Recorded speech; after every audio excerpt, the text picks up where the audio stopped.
Priyanshi, and I was just reading my English textbook, and I'm in class 11, and I was reading Hornival, which is CBSE class 11 textbook, and uh, I thought that maybe I should record a video in which I could cover the chapter, which is "We are not afraid to die, we all can be together."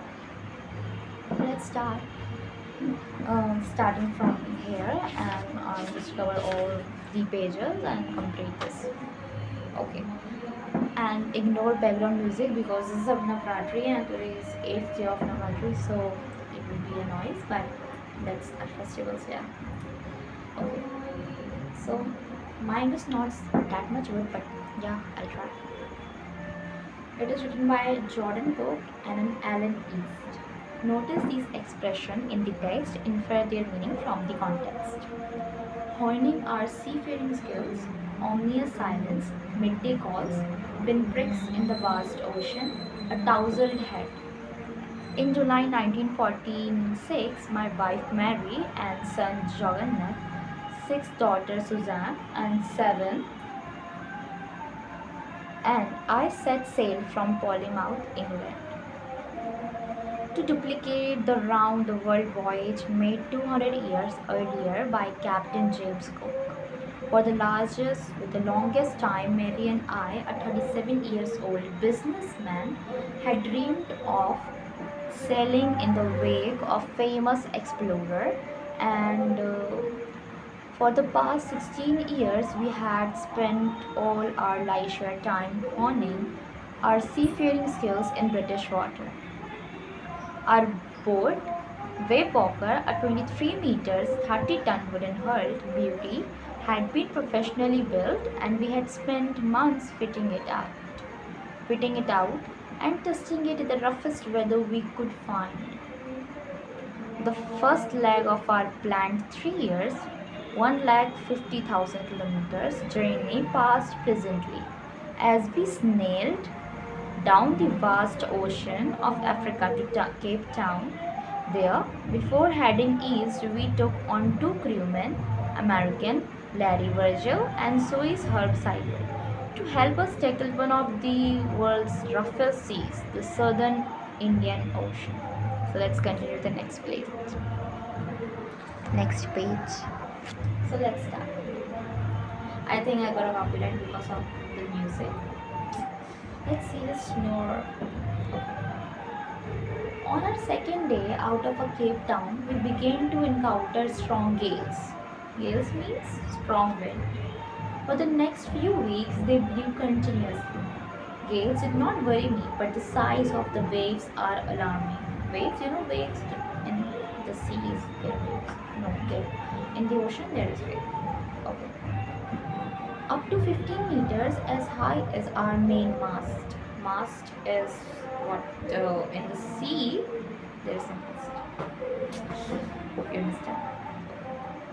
December 25 found us 3,500 kilometers east of Cape Town. Despite atrocious weather, we had wonderful holiday complete with a Christmas tree. New Year's Day saw no improvement in weather, but we reasoned that it had to change soon, and it did not change for the worse.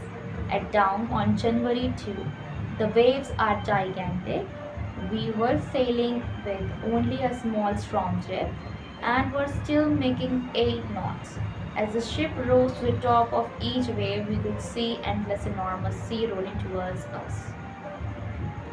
And the screaming of the wind and spray was painful to the ears. To slow the boat down, we dropped the storm jib and lashed a heavy mooring rope in a loop across the stern. Then we double lashed everything went through our life raft hull, attached lifelines, donned oilskins and life jackets, and waited.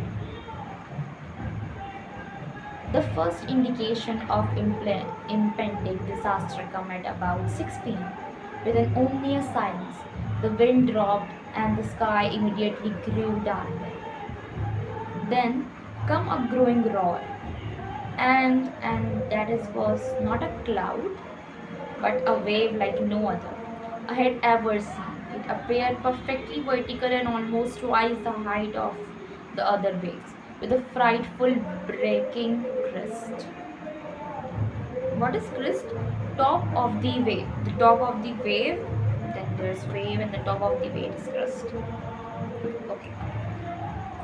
Then the roar increased to a thunder as the stone moved up by the face of the wave, and for a moment I thought we might ride over it. But then a tremendous explosion shook the deck.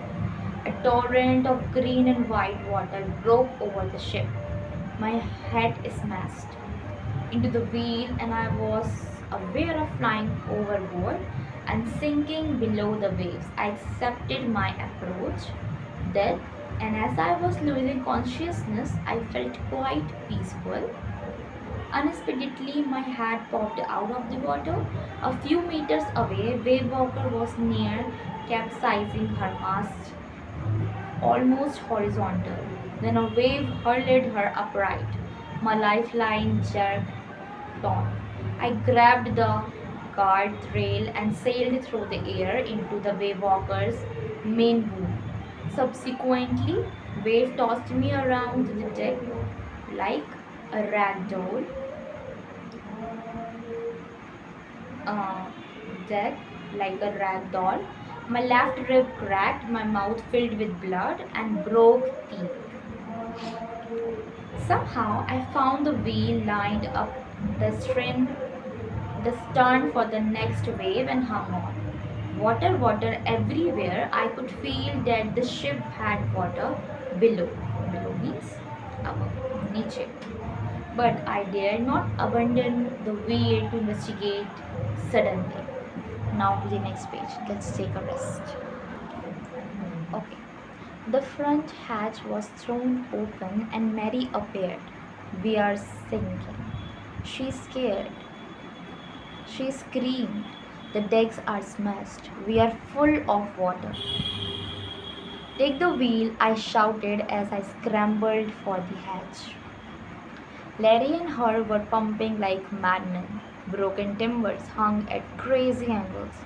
The whole starboard side bulged inwards. Clothes, crockery, charts, tins, and toys sloshed about in deep water. I half swam, half crawled into the children's cabin. Are you all right? I asked. Yes, they answered from an upper bunk. But my head hurts a bit, said Sue, pointing to a big bump above her eyes. I had no time to worry about bumped heads. After finding a hammer, screws, and canvas, I struggled back on deck. With the starboard side bashed open, we were taking water with each wave that broke over us. If I could not make some repairs, we would surely sink. Somehow I managed to stretch canvas and secure waterproof hatch covers across the gaping holes. Some water continued to stream below, but most of it was now being deflected over the side. More problems arose when our hand pumps started to block up with the debris floating around the cabins and the electric pump short circuited. The water level rose threateningly back on deck. I found that our two spare hand pumps had been rinsed overboard. Along with the forestay sail, the jib, the dinghies, and the main anchor. Forestay sail means a big forest, नहीं a big front area. ठीक है. Then I remembered we had another electric pump under the chart room floor. I connected it to an out pipe and was thankful to find that it worked. The night dragged on with an endless, bitterly cold routine of pumping, steering, and working the radio. We were getting no replies to our midday calls, which was not surprisingly in this remote corner of the world. Sue's head had swollen. Alarmingly, she had two enormous black eyes, and now she hollowed us a deep cut on her arm. When I asked why she hadn't made more of her injuries before this, she replied, I didn't want to worry you when you were trying to save us all. By morning on January 3, the pumps had the water level sufficient under control for us to take 2 hours rest in rotation. But we still had a tremendous leak somewhere below the water line, and on checking, I found that nearly all the boats. Now to the next page. Just take a rest a little bit.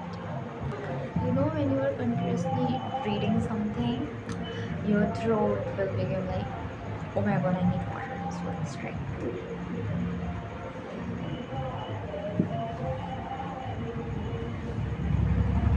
Yeah. So we are nearly on the boards. Come to the next page, which is page number 16. Now, main refrains were smashed down to the knee. In fact, there was nothing holding up a whole section of the starboard hall, except a few cupboards partition. We had survived for 15 hours since the wave hit, but Webbwacker would not hold together long enough for us to reach Australia. I checked our charts and calculated that there were two small islands a few hundred kilometers to the east. One of them, Isle Amsterdam, was a French scientific base. Our only hope was to reach these pinpricks in the vast ocean. But unless the wind and seas abated so we could hoist sail, our chances would be slim indeed. The great wave had put our luck auxiliary engine out of action. On January 4, after 36 hours of continuously pumping, we reached the last few centimeters of water. Now we had only to keep pace with the water still coming in. We could not set any sail on the mainmast. Pressure on the rigging would simply pull the damaged section of the hull apart. So we hoisted the storm jib and headed for where I thought the two islands were. Mary found some corned beef and cracked biscuit, and we ate our first meal in almost 4 days. First meal in almost 4 days. My god, that's devastating. कहाँ थे हम? Okay, but our respite was short-lived. At 4 p.m., black clouds began building up behind us. Within the hour, the wind was back to 40 knots and the seas were getting higher. The weather continued to deteriorate throughout the night, and by dawn on January 5, our situation was again desperate. When I went in to comfort the children, John asked, Daddy, are we going to die? I tried to assure him that we could make it out. Daddy, are we going to die? I tried to assure him that we could make it. But Daddy, he went on, we are not afraid of dying if we can all be together. Daddy, he went on, we are not afraid of dying if we can all be together. You and Mummy, Sue and I. I could find no words with which to respond, but I left the children's cabin determined to fight the sea with everything I had to protect the weakened starboard side.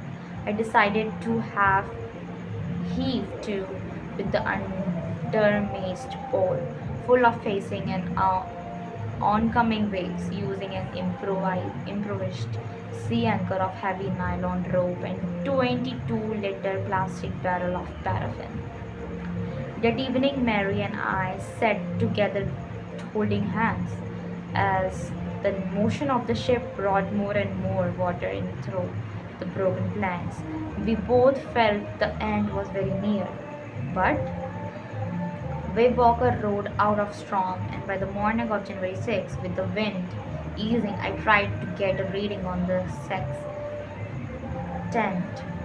Back in the chart room, I worked on wind response. let's take some rest, and we have only one page left. Okay, so drink some water.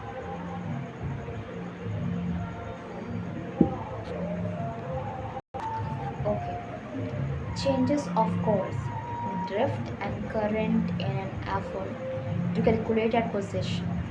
The best I could determine was that we were somewhere in 150,000 kilometers of ocean looking for 65-kilometer wide island.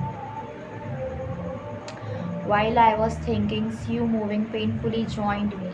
The left side of her head was now very swollen and her blackened eyes narrowed to silt. She gave me a card she had made. On the front, she had drawn caricatures of Mary and me with the words, "Here are some funny people.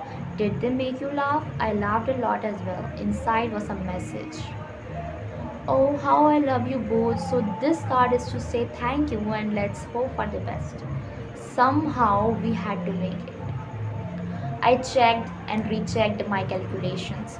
We had lost our main campus, and I was using a spare which had not been corrected for magnetic variation. I made an allowance for this and another estimate of the influence of the westerly currents which flows through this part of the Indian Ocean.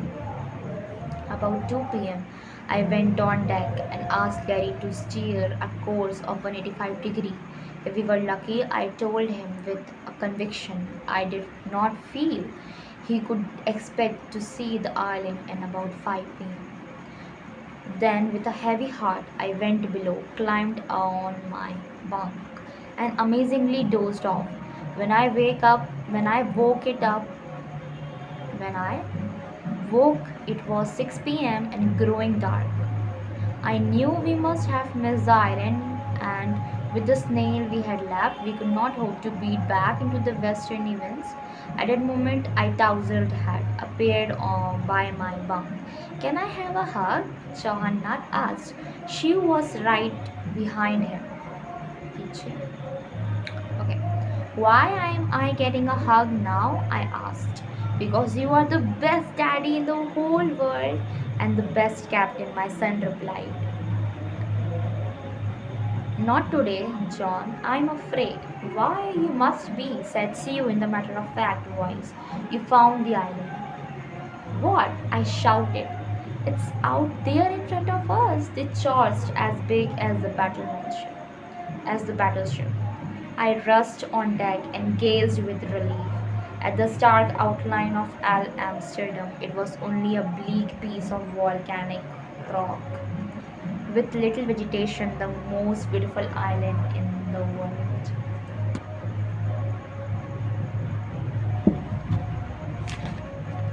Now, the last page. We anchored offshore for the night, and the next morning, all 28 inhabitants of the island cheered as they helped us ashore.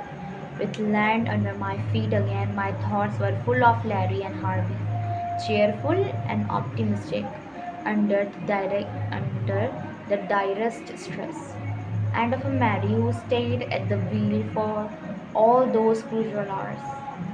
Most of all, I thought of a 7-year-old girl who did not want us to worry about a head injury, which subsequently took 6 minor operations to remove a recurring blood clot between skin and skull, and of a 6-year-old boy who was not afraid to die.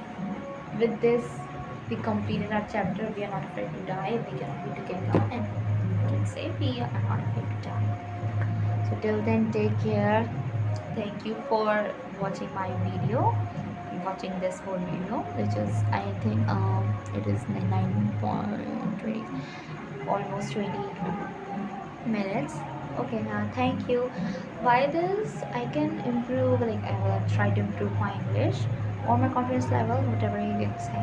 Okay, bye bye. Till then, take care and have a sweet dream. It's night, so yeah.